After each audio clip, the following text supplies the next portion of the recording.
S-400 Russia இந்தியாவுக்கு கொடுத்துட்டாங்க. இந்தியாவும் பிப்ரவரி மாதம் அசைன் பண்ணிடுவாங்க அப்படிங்கிறதெல்லாம் நம்ம பார்த்தோம். பஞ்சாப் ஏர்பேஸில் வைக்க போகிறாங்க, சீனாவுக்கும் பாகிஸ்தானுக்கும் எதிராக வைக்க போகிறாங்க அப்படின்னு சொல்லி பார்க்கும்போது இன்றைக்கி ரஷ்யாவினுடைய ஒரு செய்தி அறிக்கையில் என்ன சொல்லியிருக்காங்கன்னா, இந்தியாவையும் ரஷ்யாவையும் பிரிப்பதற்கு ஏதாவது சக்தி முயன்றது என்றால் அது கனவுலையும் முடியாது.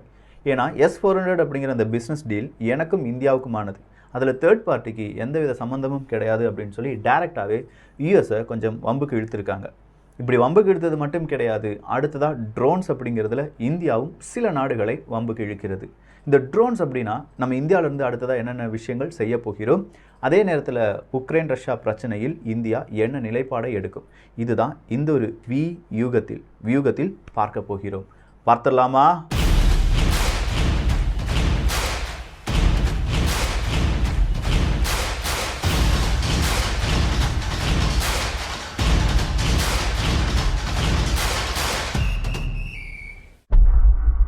S-400 இந்த S-400 அப்படிங்கிறதுக்கும் JF-17 அப்படிங்கிற விமானத்துக்கும் போட்டி வருமா அப்படின்லாம் சொல்லி நம்ம போன பதிவுலேயே பார்த்துட்டோம்.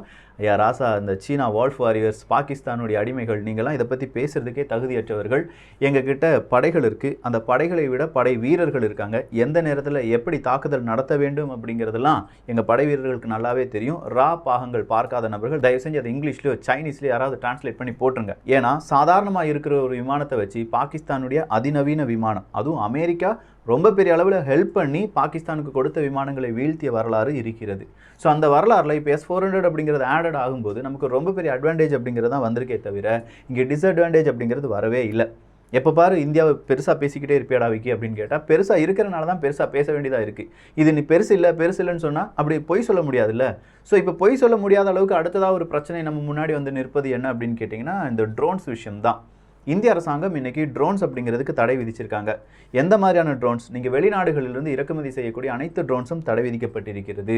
ஆனால் அது செக்யூரிட்டிக்காகவோ இல்லாட்டி ஏதாவது ரிசர்ச்சுக்காகவோ அப்படி இல்லைன்னா டிஃபென்ஸுக்காகவோ இருந்தது என்றால் அதை பற்றி எந்த ஒரு பிரச்சனையும் கிடையாது. அந்த மாதிரியான ட்ரோன்ஸை நீங்கள் என்ன செஞ்சுக்கலாம்? வெளிநாடுகள்லேருந்து இறக்குமதி பண்ணிக்கலாம். அதை விட்டுட்டு இந்த மாதிரி ட்ரோன்ஸை வச்சுட்டு நான் படம் பிடிக்க போகிறேன், ட்ரோன்ஸை வச்சுட்டு யூடியூப் வீடியோ எடுக்க போகிறேன் அப்படி இப்படின்னு சொல்லி ட்ரோன்ஸ் எல்லாம் நீங்கள் இறக்குமதி பண்ணினீங்கன்னா அது ஃபாரின் ட்ரோன்ஸாக இருந்தது என்றால் அதற்கு முழுவதுமாக தடை விதிக்கப்பட்டிருக்கிறது. இந்த தடை எதுக்கு அப்படிங்கிறத நம்ம நல்லா கவனிக்கணும். முதல் விஷயம், நம்மகிட்ட இருக்கிற டேட்டா, அதாவது இந்த ட்ரோன் வழியாக எடுக்கக்கூடிய ஃபுட்டேஜ் நம்மகிட்ட மட்டும்தான் இருக்கா அப்படிங்கிறத ஒரு கேள்வி. இந்த கேள்விக்கு யாராலையுமே ஆமாம் நம்மகிட்ட மட்டும்தான் இருக்குது அப்படின்னு சொல்லிட முடியாது. இன்றைக்கி இந்த டேட்டா அப்படிங்கிறது தான் இங்கே மணியாக இருக்குது. கிரிப்டோ கரன்சியை பற்றி படிச்சுட்டு இருக்கீங்க, என்எஃப்டியை பற்றி நம்ம படிச்சுட்டு இருக்கோம், பேசிகிட்டு இருக்கோம். இது எல்லாத்துக்கும் பின்னாடி இருப்பது என்ன அப்படின்னு கேட்டிங்கன்னா டேட்டா தான். ஃபேஸ்புக் இவ்வளோ பெருசாக வளர்ந்ததுக்கு காரணம் என்ன அப்படின்னு கேட்டிங்கன்னா டேட்டா தான். கூகுளில் உங்களுடைய அக்கௌண்ட் டீட்டெயில்ஸ் எல்லாமே கரெக்டாக இருக்கா, கூகுள் டிரைவ், அமேசானுடைய AWS சர்வர், இது எல்லாத்துக்கும் காரணம் டேட்டா தான். ஸோ இந்த டேட்டா அப்படிங்கிறத வச்சு தான் இங்கே பெரிய அளவு பிஸ்னஸ் இல்லாட்டி பெரிய அளவு எல்லா தொழில்நுட்பங்களும் வளர்ந்து வருகிறது. பிளாக் செயின்லேருந்து ஆர்டிஃபிஷியல் இன்டெலிஜென்ஸ் வர. ஆர்டிஃபிஷியல் இன்டெலிஜென்ஸ் அப்படின்னு சொல்லி நம்ம பேசுகிறோம் பார்த்தீங்களா, இந்த ஆர்டிஃபிஷியல் இன்டெலிஜென்ஸுக்கு சரியான முடிவுகளை எடுப்பதற்கு அந்த ஆர்டிஃபிஷியல் இன்டெலிஜென்ஸை நம்ம ட்ரெயின் பண்ணணும், மெஷின் லேர்ன் பண்ண வைக்கணும். அப்படி பண்ண வைப்பதற்கு டேட்டாஸ் அப்படிங்கிறது கொடுக்கணும். அதுவும் ஒரு டேட்டா 2 டேட்டா கிடையாது. சரியாக ஒரு ஆர்டிஃபிஷியல் இன்டெலிஜென்ஸ் ப்ரெடிக்ட் பண்ணணும்னா லட்சக்கணக்கில் கோடி கணக்கில் நம்ம டேட்டாஸை இன்புட்டாக கொடுத்த பிறகு தான் அது சரியாக ப்ரெடிக்ட் பண்ணும். இப்போ உதாரணத்துக்கு இந்தியா பாகிஸ்தான் மேட்ச் நடக்க போகுதுப்பா, ஒரு ஸ்டேடியத்தில் வச்சு நடக்க போகுது. இங்கே யார் ஜெயிப்பாங்க அப்படிங்கிறத அந்த ஆர்டிஃபிஷியல் இன்டெலிஜென்ஸ் அப்படிங்கிற அந்த ஒரு விஷயம் கரெக்டாக ப்ரெடிக்ட் பண்ணணும்னா அந்த மைதானத்தை பற்றி ஃபுல் டேட்டாவை கொடுக்கணும்.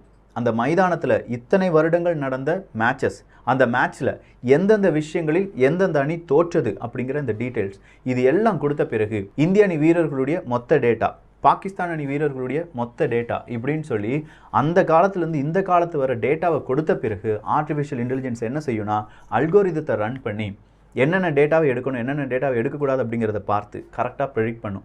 இந்த சூழ்நிலையில் 10 ஓவருக்கு மேலே மழை வந்தது இல்லாட்டி சின்னதாக காற்று வீசுகிறது என்றால் இந்த அணி ஜெயிக்கும், ஏன்னா இந்த அணியினுடைய இந்த வீரர் போன வருடத்தில் இப்படி ஃபார்மில் இருந்தார் அப்படின்னு சொல்கிறத எக்ஸாக்டாக ப்ரெடிக்ட் பண்ணுவாங்க. இப்படி எல்லா விஷயத்துக்கும் நமக்கு தேவை டேட்டா தான். இந்த டேட்டாவை எப்படிலாம் நம்மகிட்ட வந்து திருடிட்டு இருக்காங்க அப்படிங்கிறதுக்கான சிறந்த உதாரணங்கள் இந்த ட்ரோன்ஸாக இருக்கட்டும். பல நாடுகளிலும் இந்த ட்ரோன்ஸ் அப்படிங்கிறதுக்கு தடை விதிக்கப்பட்டிருக்கிறது. அந்த ட்ரோன்ஸில் இருக்கக்கூடிய கம்ப்யூட்டர் சிப்ஸாக இருக்கட்டும் இல்லாட்டி அந்த சிப் வழியாக நடக்கக்கூடிய கம்யூனிகேஷனாக இருக்கட்டும், ஈஸியாக நம்ம சொல்லிடுறோம் அந்த ட்ரோன்ஸில் உள்ள ஃபுட்டேஜ் என் கம்ப்யூட்டரில் இல்லாட்டி என் மொபைலில் வந்து பார்க்குறோம்ப்பா, மொபைலே நம்ம எல்லாம் செஞ்சுக்கலாம் அப்படின்னு சொல்லும்போது இந்த இரண்டுக்கும் இருக்கக்கூடிய அந்த கம்யூனிகேஷன் பெரிய அளவு இன்ட்ராநெட்டுக்குள்ளேயும் இல்லாட்டி இன்டர்நெட்டுக்குள்ளேயும் கம்யூனிகேஷனாக மாறுகிறது. ஸோ அந்த கம்யூனிகேஷன் சின்ன ஒரு கேப் போதும் நம்முடைய டேட்டாஸ் அவங்க எடுத்துகிட்டு போகிறதுக்கு. இந்த கம்யூனிகேஷன் இல்லாட்டி இந்த டேட்டா தெஃப்ட் மட்டும் ஒரு பிரச்சனை கிடையாது. இப்படி பல நாடுகளிலிருந்து ட்ரோன்ஸை நம்ம இம்போர்ட் பண்ணிக்கிட்டே இருந்தோம்னா நம்ம நாட்டில் இருக்கக்கூடிய ட்ரோன் அப்படிங்கிற அந்த டெக்னாலஜி வளருமா? வளரவே வளராது. ஏன்னா நமக்கு தேவை எல்லாமே வெளிநாடுகளிலிருந்து கிடைக்குது. ஆனால் இன்னொரு டிமெரிட்டும் இருக்குது. என்னென்னா அதிநவீன ட்ரோன்ஸை நம்ம மக்கள் பயன்படுத்துவதற்கு இன்னும் கொஞ்சம் தாமதங்கள் ஆகலாம். இப்போ உதாரணத்துக்கு DJI அப்படிங்கிற அந்த நிறுவனத்தை எடுத்துக்கோங்க. அந்த நிறுவனத்தினுடைய ட்ரோன்ஸ் எடுத்துட்டிங்கன்னா ஆட்டோ பைலட் சிஸ்டத்துலேருந்து எங்கே போகணும், எங்கே வரணும், எந்த மாதிரியான இடர்பாடுகள் இருக்குது, அதை தாண்டி எப்படி போகணும் அப்படிங்கிற கம்ப்ளீட் டீட்டெயில்ஸ் அவங்களுடைய ஆர்டிஃபிஷியல் இன்டெலிஜென்ஸ் இல்லாட்டி மெஷின் லேர்னிங் வழியாக அந்த ட்ரோன்ஸ் சாதித்து விட்டது. அது உடனே சாதித்தது கிடையாது. பல வருடங்களாக அவங்க இந்த ஒரு செக்டார்லேயே இருந்து அதை படித்து பல விதமான டேட்டா அனாலிசிஸ் பண்ண பிறகு தான் அந்த ட்ரோன்ஸில் அவ்வளோ பெரிய சக்ஸஸ் வந்திருக்கு. அந்த ட்ரோனை நம்ம இம்போர்ட் பண்ணிட்டோம்னா கண்டிப்பாக DJI அளவுக்கான ஒரு ட்ரோனை இந்தியாவால் இப்போதைக்கு தயாரிக்க முடியுமா என்று கேட்டால் ரொம்ப ஒரு பெரிய கேள்வி. இப்போதைக்கு நம்மளால் தயாரிக்க முடியாது. அந்தளவுக்கு அவங்களுடைய தொழில்நுட்பம் உயர்ந்திருக்கிறது. அந்தளவுக்கு அவங்களுடைய ரிசர்ச் அண்ட் டெவலப்மெண்ட் R&D அப்படிங்கிறது இந்த ட்ரோன் செக்டாரில் இருந்திருக்கு. அதை தான் இந்தியா கொஞ்சம் தாமதமானாலும் இப்போதாவது இந்த தொடங்கணும் அப்படின்னு சொல்லி நினைக்கிறார்கள். இந்திய அரசாங்கத்தின் இந்த முடிவு ஒரு பக்கம் கொஞ்சம் கேடாக நமக்கு தோன்றினாலும் பல பக்கங்களிலும் இது நன்மை பயக்கும். இங்கே இருக்கக்கூடிய டெக்னாலஜி இல்லாட்டி இந்த ட்ரோன்ஸை உருவாக்கக்கூடிய நிறைய நிறுவனங்கள், உதாரணத்துக்கு ஒரு நிறுவனத்தை சொல்கிறேன், IO Tech World அப்படிங்கிற ஒரு நிறுவனம் தான். இந்த IO Tech World அப்படிங்கிற அந்த நிறுவனம் ட்ரோன்ஸை தயாரிக்கக்கூடிய இல்லாட்டி ட்ரோன் சம்பந்தமான ஒரு நிறுவனம். அந்த IO Tech World அப்படிங்கிற அந்த நிறுவனத்தில் பல நபர்கள் வேலை பார்க்குறாங்கல்ல, அவங்களுடைய எண்ணிக்கை 40% இந்த ஒரு மாதத்தில் மட்டும் உயர்ந்து இருக்கிறது. காரணம் என்ன தெரியுமா? பட்ஜெட்டில் நம்ம அறிவிச்சிருக்கோம், ட்ரோன் ரிசர்ச் அண்ட் டெவலப்மெண்ட்டுக்காகவோ அக்ரிகல்ச்சருக்காகவோ நீங்கள் ட்ரோன் வாங்குறீங்கன்னா உங்களுக்கு இவ்வளோ சப்சிடி கொடுக்கப்படும். இந்த மாதிரி ட்ரோன்ஸை நீங்கள் தயாரிப்பதற்கு உருவாக்குவதற்கு உங்களுக்கு இவ்வளோ சப்சிடி கொடுக்கப்படும். ட்ரோன்ஸினுடைய ரிசர்ச் அண்ட் டெவலப்மெண்ட்டுக்காக R&Dக்காக நம்ம இவ்வளோ டெவலப்மெண்ட் இவ்வளோ பைசா நம்ம செலவழிக்க போகிறோம் இப்படின்னு சொல்லி பல செக்மெண்ட்டில் இந்த ட்ரோன்ஸுக்கு நம்ம முக்கியத்துவம் கொடுத்து வருகிறோம். ஸோ இந்த மாதிரியான ட்ரோன்ஸ் அப்படிங்கிறது நம்ம நாட்டிலேருந்தே உருவாகிவிட்டது என்றால், இல்லாட்டி நிறைய பிரைவேட் நிறுவனங்கள் நம்ம நாட்டுக்குள்ளே வந்து நான் ட்ரோன்ஸை உருவாக்குறேன், இந்தியாவிலேருந்தே உருவாக்குறேன், மேக் இன் இந்தியா அப்படிங்கிற திட்டத்தின் வழியாக நம்ம உருவாக்கி பல நாடுகளுக்கு ஏற்றுமதி செய்யலாம் அப்படின்னு சொல்லி வரும்போது அது இந்தியாவுக்கு சாதகமாக மாறும். ஒரு நிறுவனம் இந்தியாவில் வந்து வேலை தொடங்குறாங்க, கம்பெனி தொடங்குறாங்கன்னா அந்த நிறுவனத்தில் வேலை செய்வதற்காக என்ஜினியர்ஸ் எங்கிருந்து வரவழைக்கப்படுவார்கள்? ஓகே, 2 என்ஜினியர்ஸ் ஃபாரின்லேருந்து வரட்டும், 20 என்ஜினியர்ஸ் இந்தியாவிலேருந்து வரவழைக்கப்படுவார்கள். அந்த 20 என்ஜினியர்ஸ் அந்த கம்பெனிக்குள்ள அந்த நிறுவனத்துக்குள்ள என்ன நடக்கும் அப்படிங்கிறத படிச்சுக்கிடுவாங்க. அப்படி படித்த பிறகு அந்த நிறுவனத்தை விட்டு அடுத்த நிறுவனம் இல்லாட்டி அவங்களே ஒரு ஸ்டார்ட் அப் நிறுவனமாக தொடங்குவதற்கான நிறைய வாய்ப்புகள் இருக்குது. ஸோ இந்த மாதிரி பலவிதமான ப்ரைவேட் அப்படிங்கிறவங்க இங்கே வரணும். தொழில்நுட்பத்தை பொறுத்த வரைக்கும், அதாவது அதிநவீன தொழில்நுட்பத்தை பொறுத்த வரைக்கும் பிரைவேட் நிறுவனங்களால் மட்டும்தான் புதிய தொழில்நுட்பங்களை ஒரு நாட்டுக்குள் கொண்டு வர முடியும். இல்லை ஒரு தொழில்நுட்பம் ஸ்டேபிள் ஆயிடுச்சு, அந்த ஸ்டேபிளான தொழில்நுட்பத்தை நடத்துவதற்கு ஒரு அரசாங்க அமைப்பு போதும், அதுக்கு வேறு பிரைவேட் நிறுவனங்கள் தேவையில்லை. ஆனால் புதுசாக நம்ம ஏதாவது கற்க வேண்டும் என்றால் அதுக்கு நமக்கு என்ன தேவைப்படுது? பிரைவேட் அப்படிங்கிறது தேவைப்படுது. இப்போ இந்த IO Tech World இருக்கட்டும், அவங்க 40% அவங்களுடைய எம்ப்ளாயிஸ்னுடைய எண்ணிக்கையை அதிகரிக்கிறாங்க. அப்படி எம்ப்ளாயிஸ்னுடைய எண்ணிக்கை அதிகரிப்பது அவங்களுக்கு ப்ராஜெக்ட் கிடைக்குது அப்படிங்கிறது தான். அக்ரிகல்ச்சர் ட்ரோன்ஸ் தான் அவங்களுடைய மெயின் ஆம்பிஷனாக இருக்குது. அக்ரிகல்ச்சர் ட்ரோன்ஸ் அப்படின்னு சொல்லும்போது கிட்டத்தட்ட ஒரு ட்ரோனினுடைய விலை 8 லட்சமாக இருக்கும் அப்படின்னு சொல்கிறாங்க. 80,000 8 லட்சம் வரை இருக்கலாம் அப்படின்னு சொல்கிறாங்க. 1 ஏக்கர் நிலப்பரப்புக்கு உரம் என்பதை தெளிப்பதற்காகவோ இல்லாட்டி பூச்சி மருந்து அடிப்பதற்காகவோ சாதாரண ஒரு மனிதர்களால் 1 மணி நேரம் செலவிடப்படும் நேரம் இந்த ட்ரோன்ஸை வச்சு 10 to 15 நிமிஷத்தில் முடிச்சிடலாம் அப்படின்னு சொல்கிறாங்க. ஸோ இப்படி அக்ரிகல்ச்சர் அப்படிங்கிறத அட்வான்ஸ் டெக்னாலஜி வச்சு எந்த அளவுக்கு முன்னேற்றலாம் என்பதையும் நம்ம சிந்திக்க வேண்டும். அக்ரிகல்ச்சரில் மட்டும் கிடையாது, இப்போ ஃபுட் டெலிவரியாக இருக்கட்டும், டிஃபென்ஸாக இருக்கட்டும், மெடிக்கலாக இருக்கட்டும், இப்படி எல்லாத்துலேயுமே ட்ரோன்ஸினுடைய பங்கு அப்ரிவிதமானது. அசர்பைஜான் அர்மேனியா யுத்தம் அப்படிங்கிற ஒரு யுத்தத்தை நம்ம பார்த்தோம். இந்த அசர்பைஜான் அர்மேனியா யுத்தத்தில் துருக்கியினுடைய ட்ரோன்ஸ் பெரிய அளவு பயன்படுத்தப்பட்டது. துருக்கியினுடைய ட்ரோன்ஸ் பயன்படுத்தப்படுகிறது அப்படின்னு சொன்னோன்னே ரஷ்யாவும் என்ன செஞ்சாங்க? நாங்களும் ட்ரோன்ஸை இறக்குறோம் அப்படின்னு சொன்னாங்க. ஸோ இனிஷியலாக ஒரு ஃபஸ்ட் பாலுக்கு முன்னாடி ஒரு டெஸ்ட் பால் அப்படின்னு சொல்லி போடுவோம் பார்த்தீங்களா, இல்லாட்டி இந்தாப்பா ட்ரையல் அப்படின்னு சொல்லி போடுவோம் பாருங்கள். அப்படி ட்ரையலாக தான் இந்த உலகம் அசர்பைஜான் அர்மேனியா யுத்தத்தை ட்ரோன்ஸ் யுத்தமாக பார்த்தது. நாளைக்கு உக்ரைன் ரஷ்யா பிரச்சனை வந்தாலும் ட்ரோன்ஸினுடைய யுத்தம் தான் அங்கே முதன்மையாக பார்க்கப்படும்.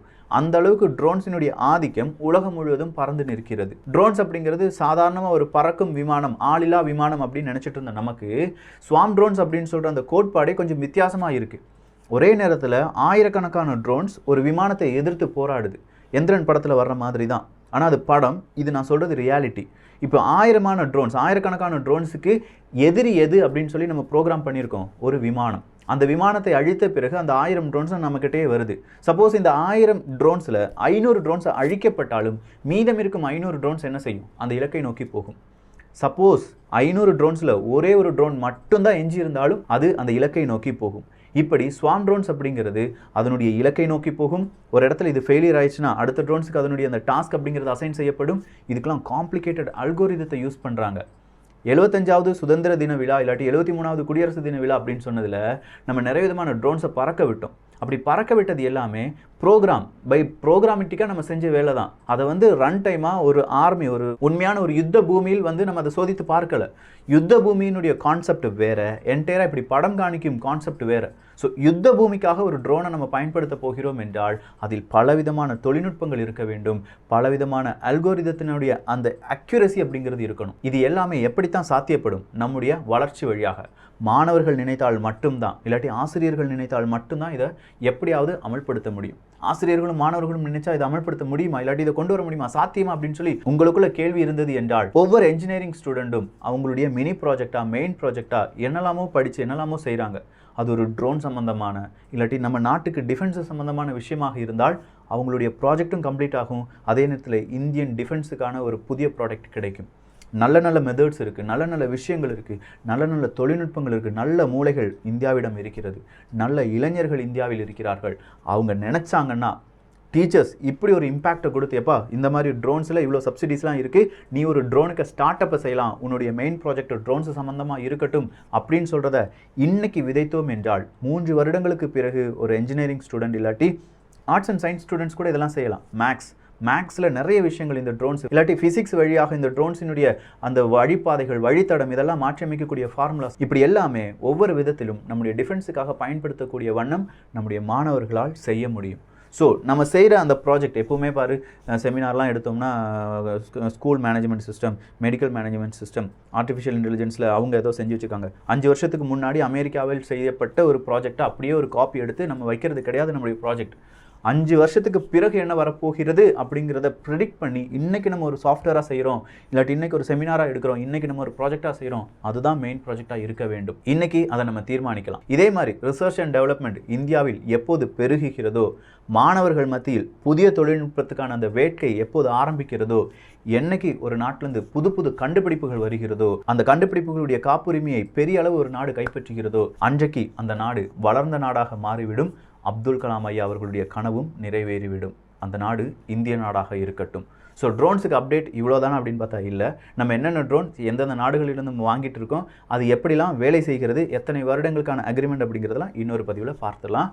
ஓவராலாக ட்ரோனுக்கு கொடுக்கப்படும் கட்டுப்பாடு அப்படிங்கிறது 3 விதமான கட்டுப்பாடுகள். ஒன்று, காம்பனன்ட்ஸ் அப்படிங்கிறத வாங்கிக்கலாம். அதாவது ட்ரோனுக்கு தேவையான சிறு சிறு உதிரி பாகங்கள் அப்படிங்கிறத இறக்குமதி பண்ணலாம், அதுக்கு தடை கிடையாது. அடுத்ததாக நீங்கள் யூஸ் பண்ணுற டிஃபென்ஸுக்கோ, செக்யூரிட்டிக்கோ, இல்லாட்டி ரிசர்ச் அண்ட் டெவலப்மெண்ட்டுக்கோ நீங்கள் ஏதாவது ட்ரோன்ஸை வெளிநாடுகளிலிருந்து இறக்குமதி செய்வதற்கு தடை கிடையாது. 3ஆவதாக, தேவையில்லாமல் ட்ரோன்ஸ் அப்படிங்கிறத பல நாடுகளிலும் இருந்து வாங்கி இங்கே வருவதும் தடை விதிக்கப்படும் அப்படின்னு சொல்லியிருக்காங்க. ஸோ இ-காமர்ஸ் சைட்லேருந்து மட்டும் கிடையாது, ஒருவேளை நீங்கள் ஃபாரின்லேருந்து இங்கே வர்றதாக இருந்தால் உங்கள் பேக்குள்ளே, உங்கள் லக்கேஜுக்குள்ளே இந்த ட்ரோன்ஸ் இருந்தாலும் அது சட்டத்துக்கு புறம்பானதாக இனி அறிவிக்கப்படலாம். இன்னும் அந்த அறிவிப்பு வரல. எந்த மாதிரியான அறிவிப்புகள் வருகிறது அப்படிங்கிறத வேறொரு பதிவில் பார்க்கலாம். ஸோ இதை பற்றிய உங்களுடைய கருத்துக்கள் இங்கே வரவேற்கப்படுகின்றன. எல்லோரும் வியூகத்தில் இணைந்திருங்கள். நல்லதை பகிர்ந்து நல்ல சமுதாயத்தை உருவாக்குவோம். நன்றி, வணக்கம், ஜெய்ஹிந்த்.